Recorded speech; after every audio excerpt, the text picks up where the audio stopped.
A poor nurse donates blood to save a dying man. She has no idea.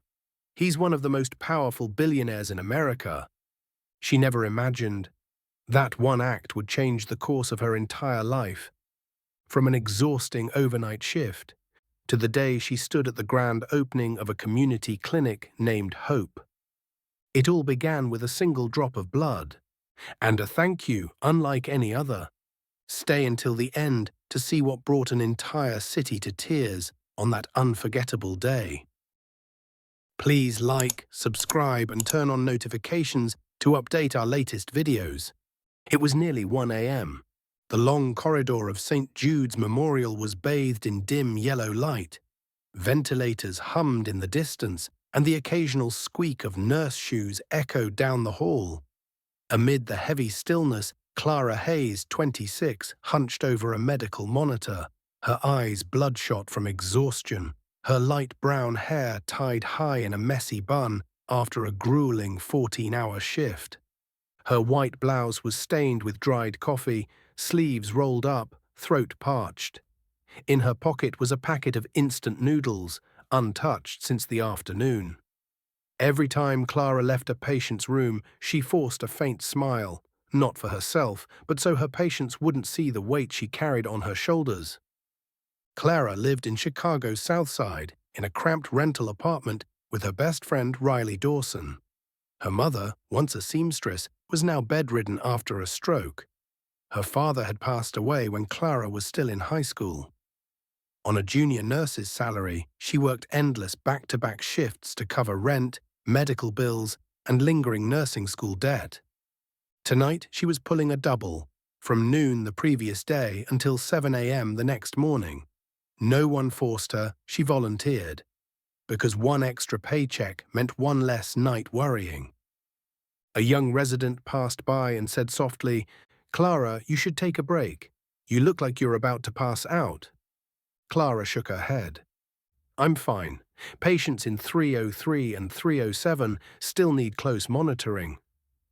The smile stayed on her face, but once the doctor disappeared, Clara leaned against the wall and closed her eyes for just a moment. Her heart pounded. Her fingers clenched a ballpoint pen so tightly the cap popped off.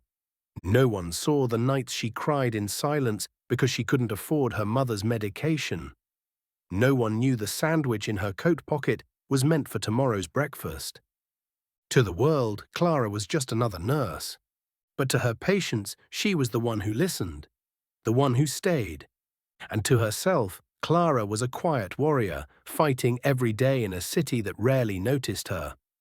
What she didn't know was that just a few hours from now, a single instinctive act of compassion would change her life forever. 4:17 a.m.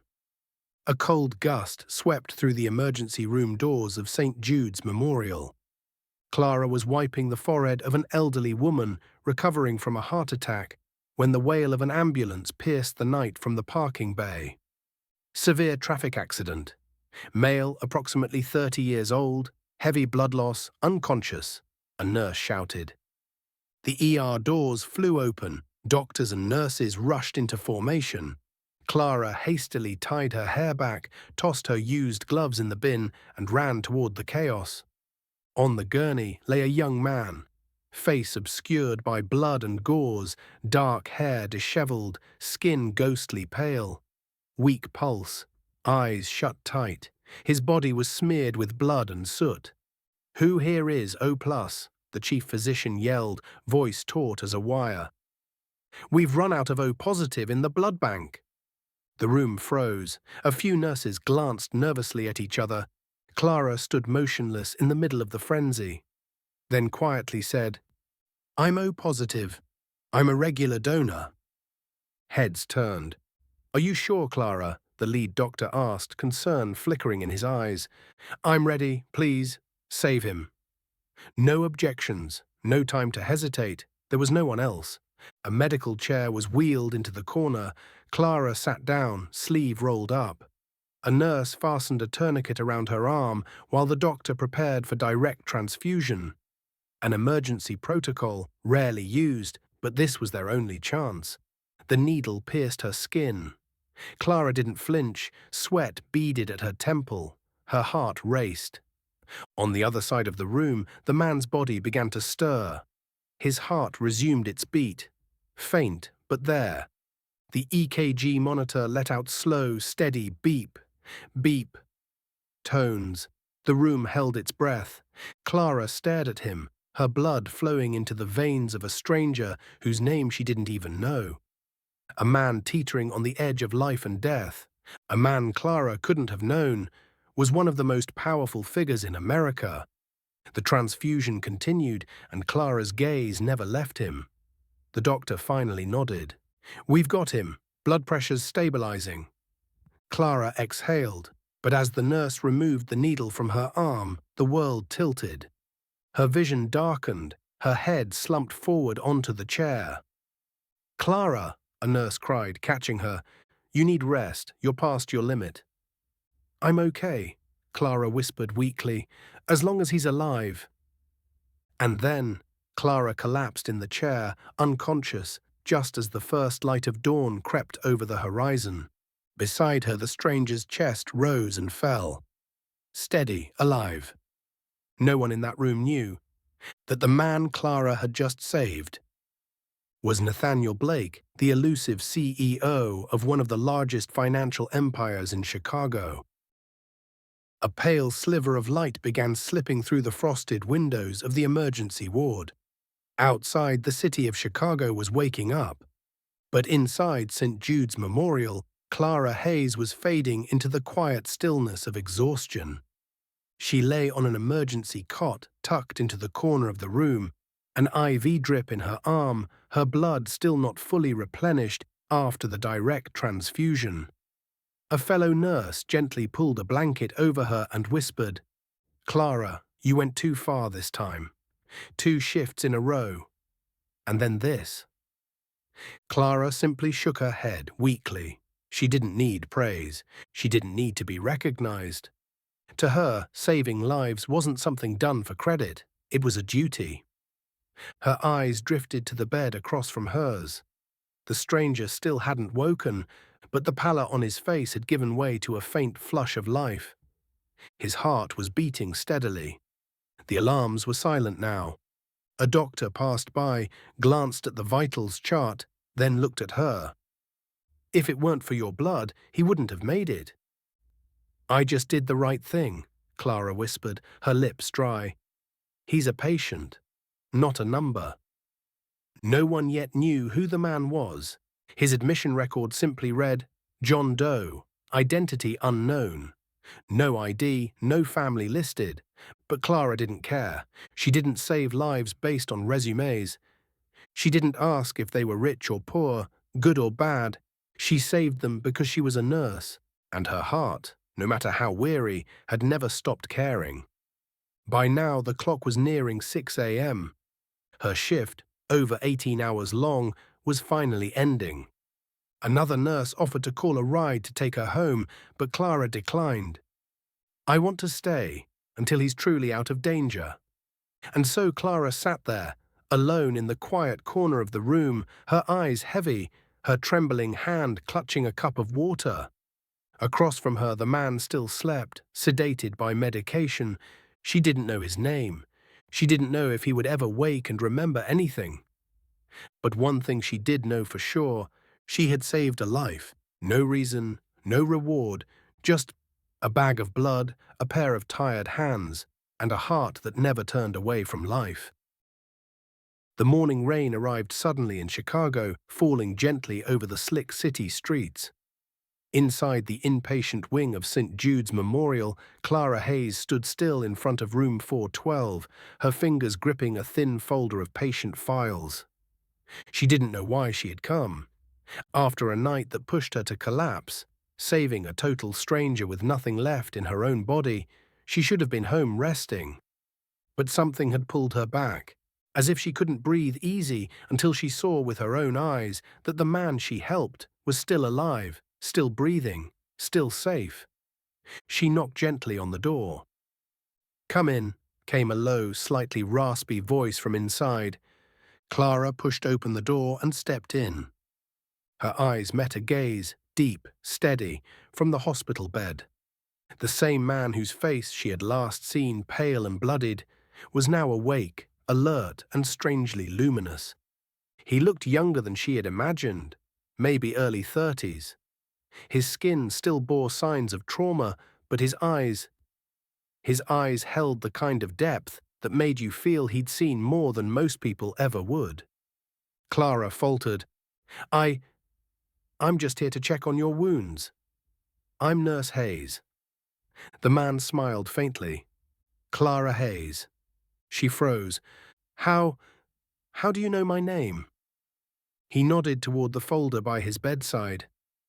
It was the only name listed when I was admitted, and the doctors told me, "You're the one who saved my life." Clara flushed, quickly pulling out her stethoscope as if to redirect the conversation. I only donated blood. It was a standard medical procedure. He looked at her for a long moment. A stillness settled over the room. No one accidentally donates blood after working 2 shifts in a row. I'm O+, a common blood type. Common but not universal. You saved me, not because you had to, but because you chose to. Clara said nothing, eyes dropping to her notebook to hide the storm rising inside her, but his voice came again, gentler now. I'm Nathaniel Blake. She froze. Nathaniel Blake. It was a name no one in the world of finance could mistake, often featured on the covers of Forbes and in Wall Street briefings. Founder and CEO of Blake and Hawthorne, a multi-billion-dollar investment firm. A man famously elusive, rarely seen in public, known only as the Phantom of Finance. Clara's head spun. I didn't know. Nathaniel cut her off, the spark of teasing in his eyes. Good, that's why I'm still alive. Clara chuckled softly, but her mind remained tangled in disbelief. She, a tired, underpaid nurse scraping by in South Side Chicago, had just saved one of the most powerful men in America. And now, he was looking at her like she was the most important person in the room. Clara turned away, pretending to check his vitals. I'll have the attending physician come check on your full vitals soon. Clara? She turned back. Nathaniel looked at her, slowly, intently. Thank you for not walking away, for saving me, without ever needing to know who I was. In the days that followed, Clara Hayes continued stopping by room 412, sometimes with the pretense of a medical checkup, other times simply to make sure everything was still okay. Nathaniel Blake was always waiting. He never said it, never asked. But every time she walked in, he would look up from the book on his lap and smile, as if he had known she'd come. There was a strange sense of calm between them, as if 2 worlds that should never have collided were slowly beginning to beat in rhythm. One afternoon, as golden sunlight poured through the hospital window, casting a warm hue across the quiet room, Nathaniel spoke. You look more tired than usual. Clara set down the medication tray, smiling faintly. Probably because I've worked 3 straight shifts. Not everyone has a billion-dollar bank account and gets 8 hours of sleep every night. Nathaniel raised an eyebrow, amused. That's the first time someone said that to me and I didn't feel offended. Clara laughed.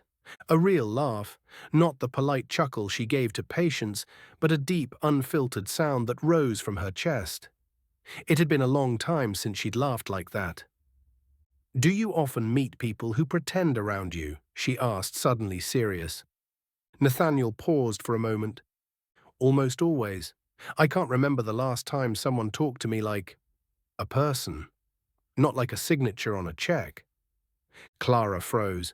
She wasn't the type to get emotional easily, but something in Nathaniel's eyes, the quiet loneliness buried beneath his composed exterior, made her chest tighten. He was a man who had everything, yet lacked the very things she, though poor, exhausted and overworked, still held on to: authenticity and the rare feeling of truly being seen.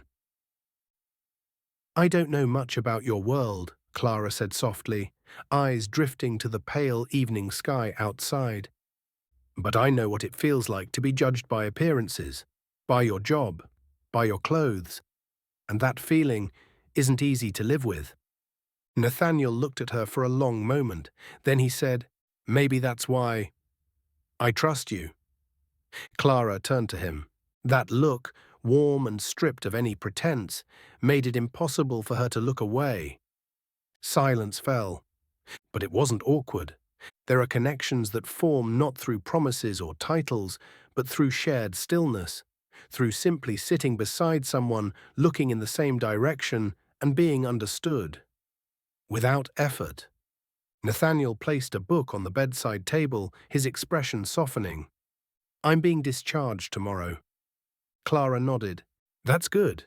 You need rest somewhere quieter." Nathaniel spoke slowly. "What about you? Do you ever get to rest?" Clara gave a bittersweet smile. "Rest is a luxury for people who can afford it." He didn't respond, but the look he gave her then said everything. Their story, though just beginning, wouldn't end when the door to room 412 closed. That morning, after completing the discharge process, Nathaniel Blake left St. Jude's Memorial with a calm exterior. But his thoughts kept circling around one person, Clara Hayes. The nurse with the quiet eyes, a smile tucked beneath exhaustion, and a heart that had silently given life without asking for anything in return. Nathaniel couldn't just let that be chalked up to professionalism. No, not for him. This was a debt. But it was also a grace that had awakened something deeper inside him: gratitude, admiration, and a genuine desire to do something for her. 3 days later, Clara had just returned from a grueling 14-hour night shift. Her legs barely carried her up the crumbling steps of her run-down apartment in Chicago's South Side, where the sound of ambulance sirens never stopped echoing through the night. A plain envelope sat quietly in her mailbox. No return address. She frowned and opened it. Inside was a handwritten letter. Black ink, firm strokes, perfectly aligned.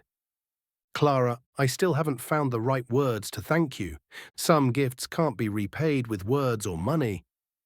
But I want to try, in the only way I know how. This isn't a reward.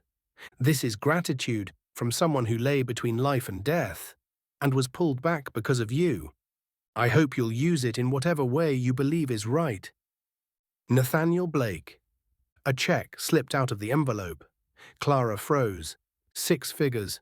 $2 million. She stared at the number like it might vanish. Her hands trembled so badly she had to set the envelope on the table and take a deep breath. A wave of emotion surged in her chest. Shock, overwhelm, disbelief, and fear. For a brief moment, everything she had tried so hard to suppress came crashing in. Her mother's heart treatment, with barely enough money for medication, unpaid student loans, 3 months of overdue rent, living off instant noodles, working weekends at a laundromat to make ends meet. And now, a check for $2 million lay silently on her table, on a cloth torn at the edges. Clara stood up suddenly, pacing in her tiny apartment. "No, I can't take this. I'm not that kind of person." Inside her was a war between pride and brutal reality. She had saved a life not knowing that life belonged to a billionaire. She didn't do it for money. She never even thought of being repaid. She turned back to look at the check, not with greed, but with fear, as if accepting it might make her lose part of herself, as if every kind act she had ever done might be misunderstood. "I'm just a nurse, a poor girl no one knows by name." She buried her head in her hands. The distance between them, her and him, now felt impossibly wide, stretched by a thin piece of paper that weighed 1,000 pounds. Clara couldn't sleep that night. The $2 million check still sat untouched on the table, right next to the handwritten letter. Its slightly slanted script now read at least 10 times, and every time she read it, her chest tightened.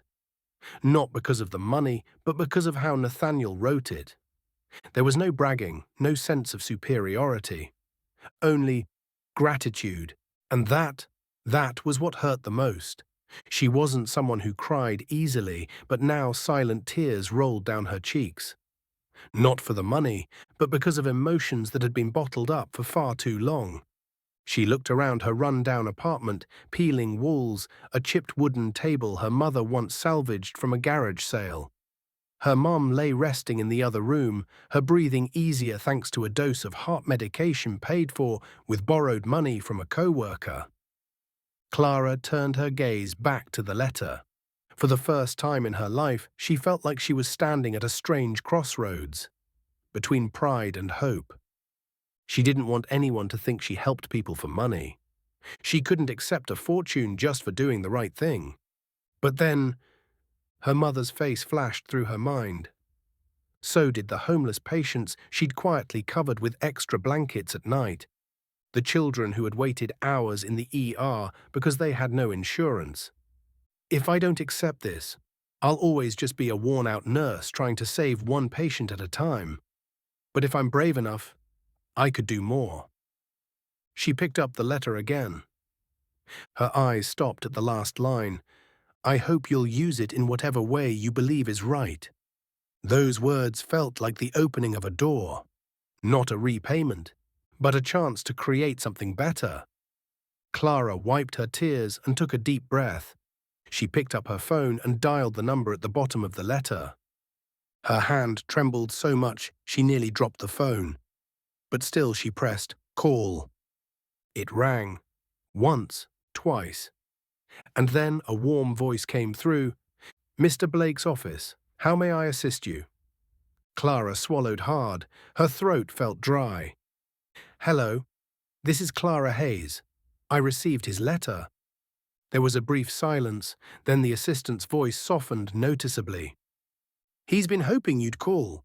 Mr. Blake can meet you tomorrow morning at Café Solstice in West Loop. 9 a.m. Clara nodded, though the woman on the other end couldn't see her. Yes, I'll be there.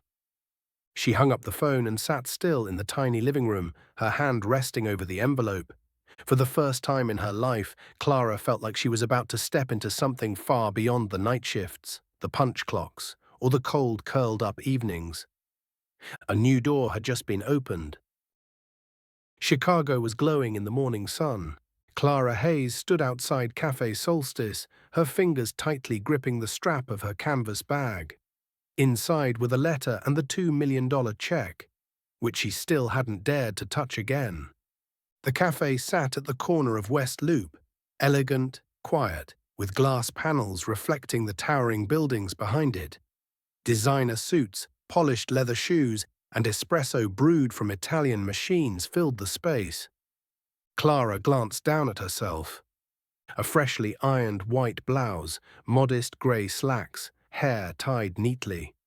Everything looked fine, but it couldn't hide her unease. She felt like someone who had wandered into a world she didn't belong to. The glass doors slid open. A soft wind chime tinkled. The scent of freshly roasted coffee, toasted bread, and a hint of subtle cologne floated in the air. And then she saw him. Nathaniel Blake. He sat at a window-side table, posture upright, wearing a simple dark blue shirt that somehow still carried the poise of a man born into power.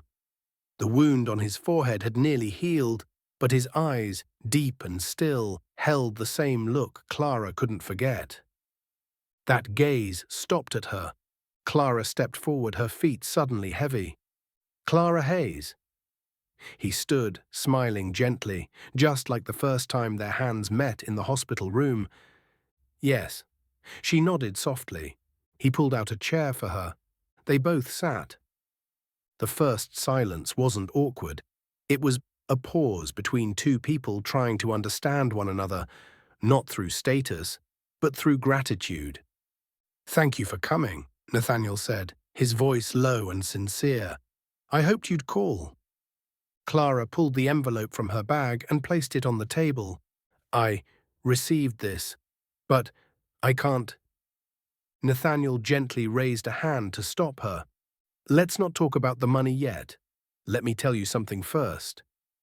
Clara stayed silent. Nathaniel took a breath, his gaze drifting out the window. When I woke up, the first thing I saw wasn't the machines. It was the eyes of a woman. Exhausted, but steady. It was you. I was just doing my job, Clara murmured. Nathaniel shook his head. No, Clara. You did more than that.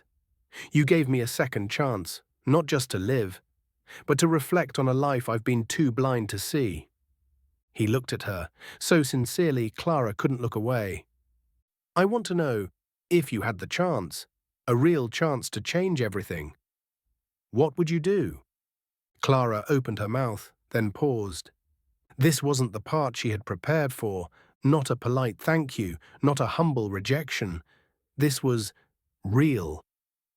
She placed her hand on the envelope, looked him in the eyes.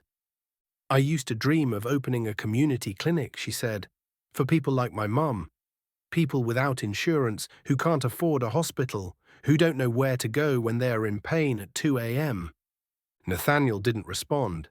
He simply nodded, slowly. I gave up on that dream because I knew someone like me could never afford rent in Chicago, let alone equipment or staff. Nathaniel placed his hand on the table. Calm, steady. Clara, I don't want to give you money. I want to invest. You have a big heart, and a dream that deserves to be real. What do you mean? She whispered. He smiled. I want to be your partner. Let's build that clinic together, not for profit, but for justice. Clara said nothing. Her chest tightened. For the first time in her life, someone didn't just believe in her dream. They were willing to walk it with her.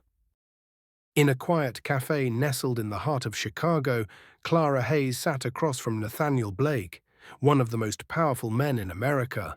And yet, strangely, she didn't feel pressure. She felt heard. Tell me everything, from the beginning, Nathaniel said, elbows resting on the table, eyes never leaving hers. Your clinic. How do you imagine it?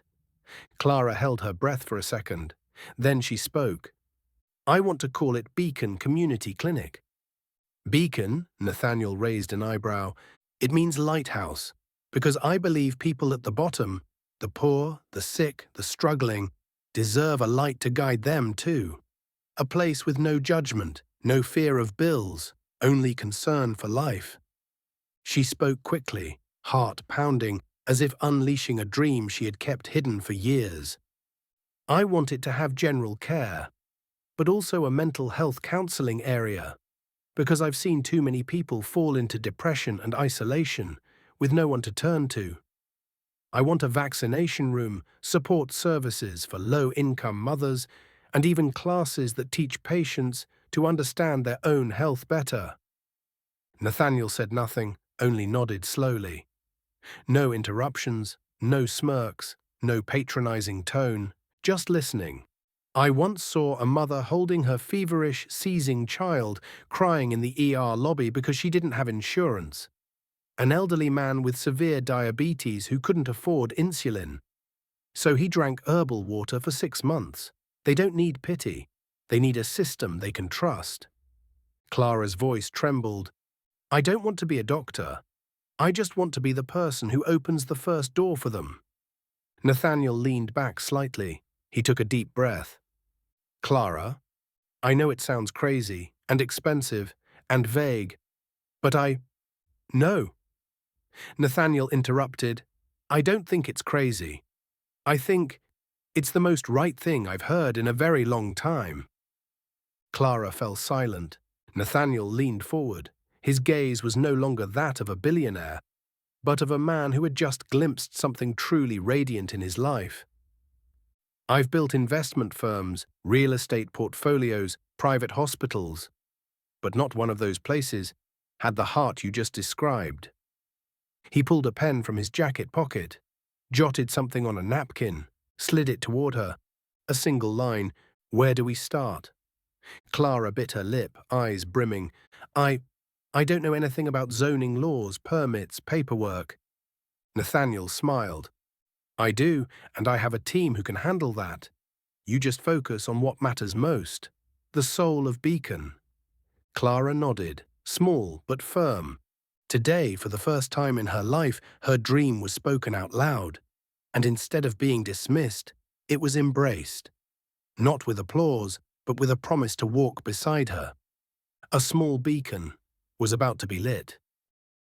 1 week after the cafe meeting, Clara Hayes stood in the lobby of the 42nd floor of Blake Holdings, a name that could make hundreds of businesses tremble just by being mentioned. Her palms were soaked with sweat. The detailed proposal for Beacon Community Clinic was neatly tucked into a thin folder. It wasn't perfect. It might lack polish. But it was her dream. Every word soaked in sweat, tears, and hope. The glass doors opened. Nathaniel Blake was already waiting inside. He wasn't wearing a suit, just a white rolled-up shirt. A cup of coffee steamed gently on the table. "You're here," he smiled, gesturing for her to sit.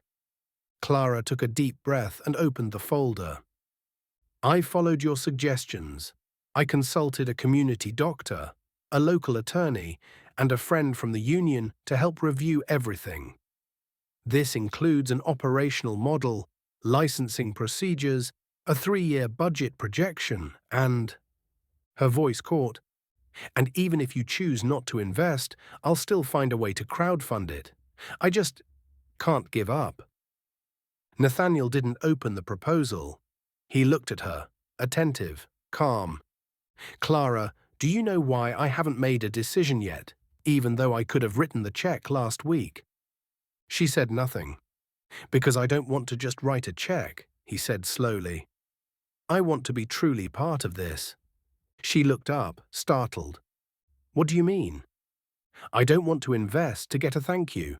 I want to help run Beacon with you, build a model we can replicate, not as charity, but as a sustainable system, one where every dollar spent is a seed for real change." He handed her a short agreement, only a few pages. At the top, 2 bold lines were printed: Clara Hayes, founder and director; Nathaniel Blake, strategic partner and co-founder. Clara held her breath. "Are you sure?" she whispered. Nathaniel nodded, slowly but with certainty. "More sure than any deal I've ever signed." She looked at him. He looked at her. No more words were needed. Just a single nod. A nod that made history. An unknown nurse, a quiet billionaire, and a dream they both believed in. That everyone deserves access to healthcare, no matter who they are or how much money they have. It was an early March morning at the Chicago Public Health Conference Center. Clara Hayes stood backstage, clutching the presentation folder for Beacon Community Clinic. Sweat beaded at her temples. Her heart pounded so loudly she thought others might hear it. This wasn't an emergency room. There were no crashing patients, no heart monitors or alarms, but Clara had never needed to steady herself more. On the other side of the curtain, the most influential figures in healthcare and community investment were seated in neat rows: heads of grant foundations, directors of non-profit hospitals, and media outlets looking for the next story worth telling. And all of them were about to hear the story of an unknown nurse. A female voice echoed from the microphone. "Please welcome the founder of the Beacon Community Clinic, Ms. Clara Hayes." The spotlight came on. Clara stepped forward. Her eyes caught Nathaniel Blake seated in the front row.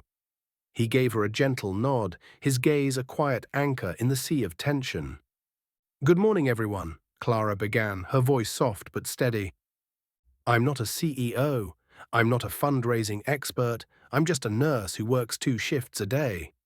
But I see what many overlook: people who don't come to the hospital until it's too late." Heads began to lift from notepads. Beacon is not just a clinic for checkups. It's a place where people without insurance, without transportation, without time, will find a hand that doesn't turn them away. She held up a photo from one of her night shifts: a young mother cradling her feverish child, an elderly man with diabetes too afraid to buy insulin. "We'll have full-time doctors, community nurses, mental health counselors, and even an herb garden tended by volunteers. No one will be asked first, Can you afford this? The room was silent. Clara drew a deep breath. I'm not here to ask for funding because I'm poor. I'm here to invite you to help build something Chicago is missing. A place that heals not just the body, but trust. She bowed her head. Behind her, the screen displayed one final line. Beacon Community Clinic. Light for those left in the dark. Silence. 1 second. 2 seconds. Then, applause. Scattered at first, then building. One person stood, then a second. Soon the entire auditorium was on its feet, applauding. Clara stood in the spotlight, her tears rising, her chest heaving. In the front row, Nathaniel Blake smiled with quiet pride. A tall, silver-haired man in a blue suit stepped onto the stage next. He was the representative of the largest public health grant foundation in Illinois. Ladies and gentlemen, I believe we've just heard the most investable idea of the year. 3 months after the historic presentation, a nearly 30,000 square foot lot on the west side of Chicago was surrounded by construction barriers with bold lettering, Beacon Community Clinic, coming soon. Clara Hayes stood at the center of the construction site, a slightly loose white hard hat perched atop her neatly tied brown hair. Under the blazing sun, she looked up at the steel frame of the building taking shape, like a dream she once thought would never leave the pages of her hospital notebook. Nathaniel Blake approached from behind, dressed simply in a rolled-up white shirt and khaki pants. He was scanning a list of pending approvals as he walked, but when he got close to Clara, his pace slowed. You're staring like it's going to grow another floor, Nathaniel teased, hands behind his back. Clara smiled, though her eyes remained fixed on the structure. I just want to make sure the pediatric exam room doesn't end up next to the bathroom. They both laughed. The tension lifted, but deep within something else was growing. Not just a clinic, but a connection. Over the following weeks, Clara and Nathaniel worked almost every day. Clara oversaw the layout, inspecting every detail, from the position of waiting room chairs to the angle of sunlight in the mental health consultation space. Nathaniel handled contractors, budgets, and negotiations with medical equipment suppliers. They became a seamless team. Few words were needed, yet they always seemed to understand what the other meant. One afternoon, after a long day of site meetings, they sat together on the concrete steps, gazing out over the clearing being prepped for the outdoor therapy garden. Clara hesitated. Today's my mother's birthday. Nathaniel turned to her. Did you visit the hospital? Clara nodded softly. She doesn't recognize me anymore, but she still smiles when I talk about the clinic. She clenched her hands. If this all works out, I want to name the garden after her. Nathaniel didn't speak. He simply reached over and gently placed his hand on hers. Just a squeeze. Quiet. But in that moment, Clara felt it, something deeper than words. That night, in an internal email sent to the entire project team, Nathaniel wrote, Beacon is more than a clinic.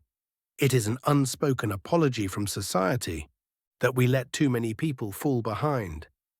Now it's time to rebuild, with bricks, with glass, and with trust. 10 a.m. Beacon Community Clinic, Chicago.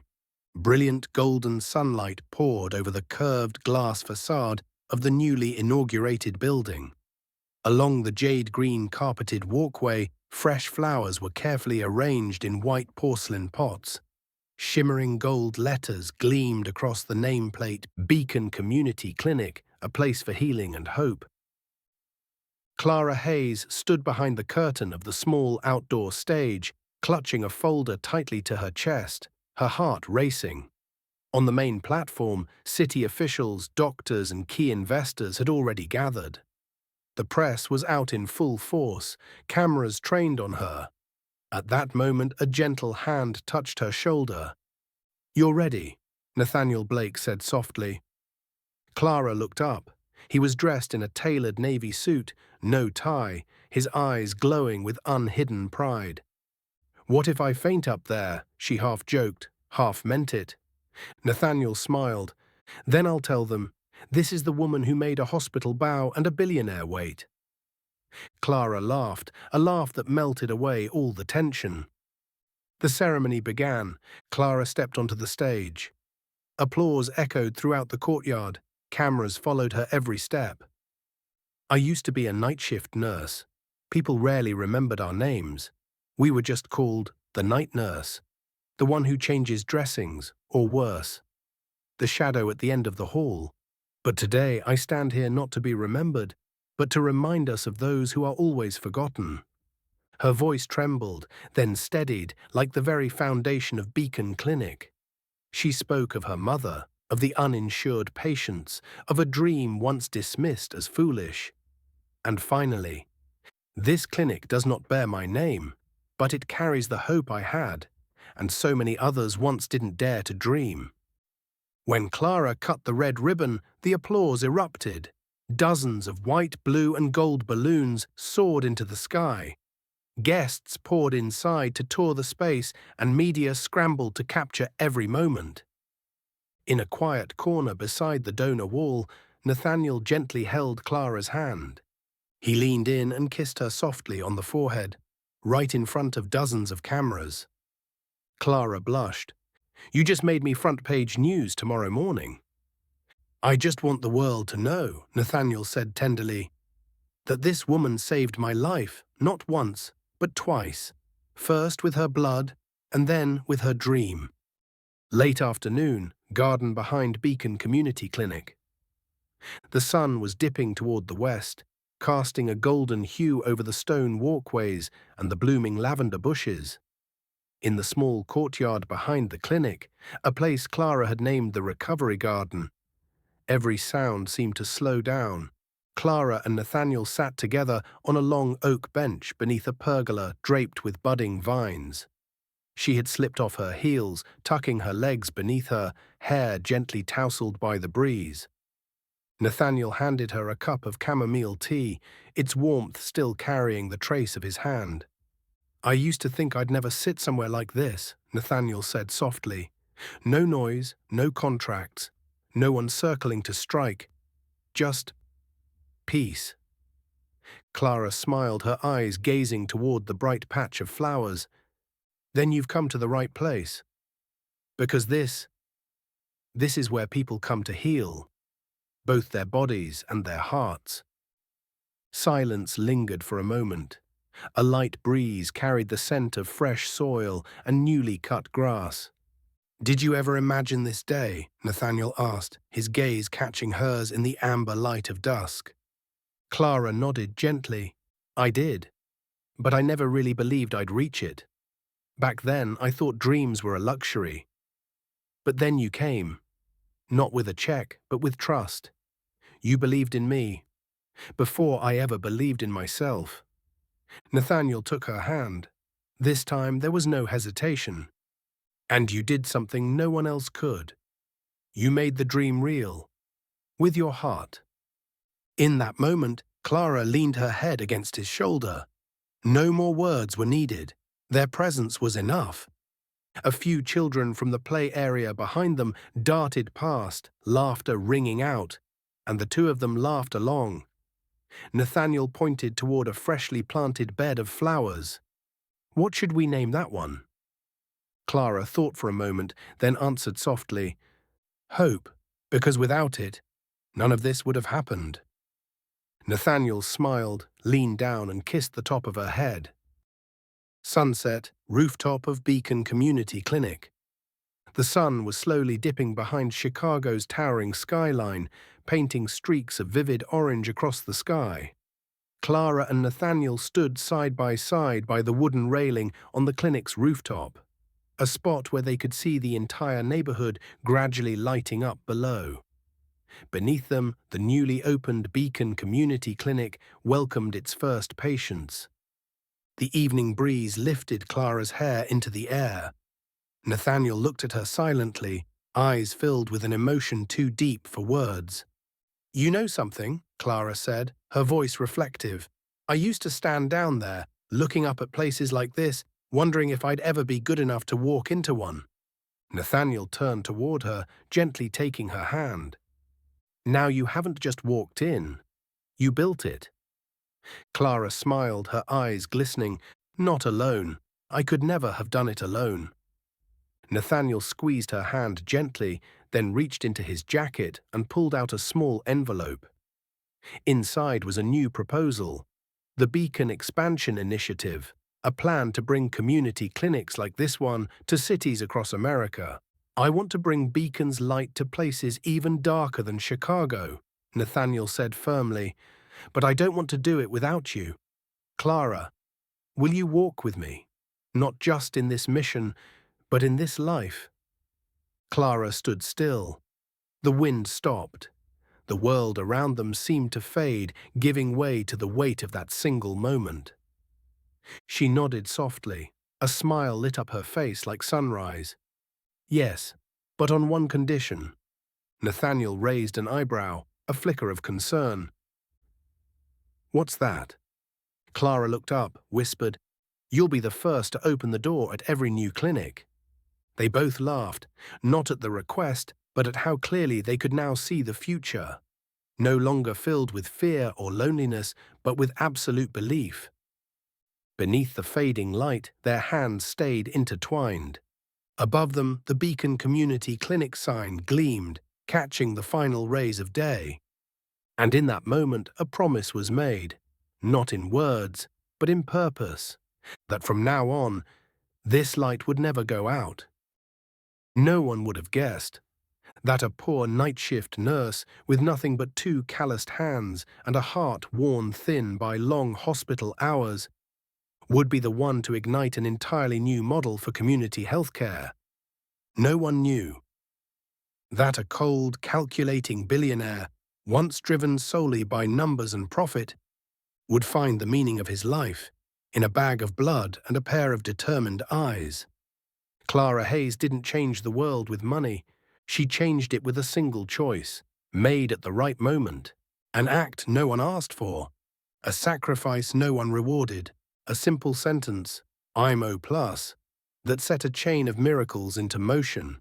And sometimes all it takes is one person who chooses to step forward when everyone else is hesitating. One person who continues to give, even when they have almost nothing left. Do you believe one act of kindness can change a life? If so, leave a comment. One act of kindness, and share this story with someone who might need a spark of hope, because you never know. Someone out there may be standing in the middle of an exhausting shift, just waiting for a light to believe in goodness again.